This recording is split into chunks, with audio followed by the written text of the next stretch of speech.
जय गुरुदेव, मैं सुजीत धार्मिक ज्ञान A to Z में आपका स्वागत करता हूँ। एक बार की बात है, जगत जननी पार्वती एक भूखे भक्त को शमशान में चिता के अंगारों पर रोटी सेकते हुए देखा तो उनका कलेजा मुंह को आ गया। वह दौड़ी दौड़ी अवघड़दानी शंकर के पास गई और कहने लगी, भगवान, मुझे ऐसा लगता है आपका कठोर हृदय अपने अन्य भक्तों की दुर्दशा देखकर भी नहीं पसीजता।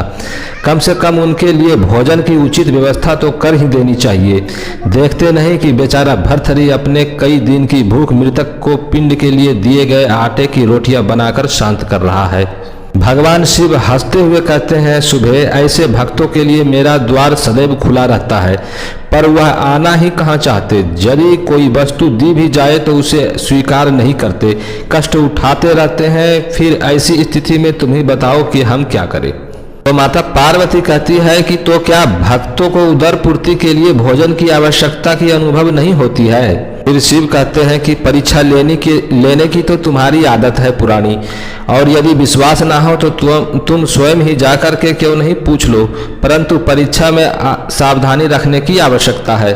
बस क्या था, भगवान शंकर के आदेश की देर थी। माँ पार्वती भिखारन का छद्म भेष बना करके भर्तहरि के पास पहुंच गई और बोली, बेटा, मैं पिछले कई दिनों से भूखी हूँ, क्या मुझे कुछ खाने को देगा।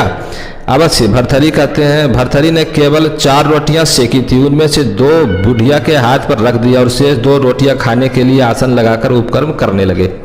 अब माता पार्वती भिखारन के रूप में कहती है, बेटा, इन 2 रोटियों से कैसे काम चलेगा। मैं अपने परिवार में अकेली नहीं हूँ, एक बुढ़ा पति भी है। भर्तहरि, उसे भी कई दिन से खाने को नहीं मिला। भिखारिन दीन भाव से निवेदन किया। भर्तहरि ने दोनों रोटियां ही भी भिखारिन के हाथ पर रख दी। उन्होंने बड़ा संतोष था और कि इस भोजन से मुझसे भी अधिक भूखे प्राणियों का निर्वाह हो सकेगा। उन्होंने कमंडल उठाकर पानी पिया, संतोष की सांस ली और वहां से उठकर जाने लगे।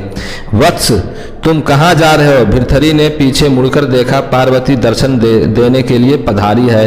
मैं तुम्हारी साधना से प्रसन्न हूँ, तुम जो वरदान मांगना चाहो मांगो।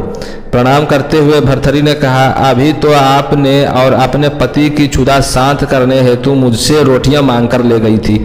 जो स्वयं दूसरों का सन्मुख हाथ फैलाकर अपना पेट भरता है वह क्या दे सकेगा।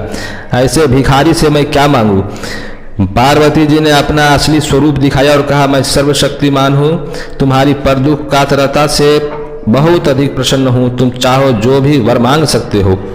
भर्तहरि ने श्रद्धापूर्वक जगदम्बा के चरणों में सिर झुकाया और कहा, यदि आप प्रसन्न हैं तो यह वर दें कि जो मुझसे कोई मिले उसे दीन दुखियों के लिए लगाता रहूं और अभावग्रस्त स्थिति में भी बिना मन को विचलित किए हुए शांतिपूर्वक रह सकूं।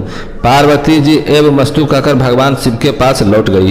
त्रिकालदर्शी शंभु यह सब देख रहे थे और उन्होंने मुस्कुराते हुए कहा, भद्रे, मैं भक्त के लिए दरिद्र नहीं रहते कि उन्हें कुछ मिलता नहीं। भक्ति के साथ जुड़ी उदारता उनसे अधिकाधिक दान कराती है और वे खाली हाथ रहकर भी विपुल संपत्ति वानों से भी अधिक संतुष्ट बने रहते हैं।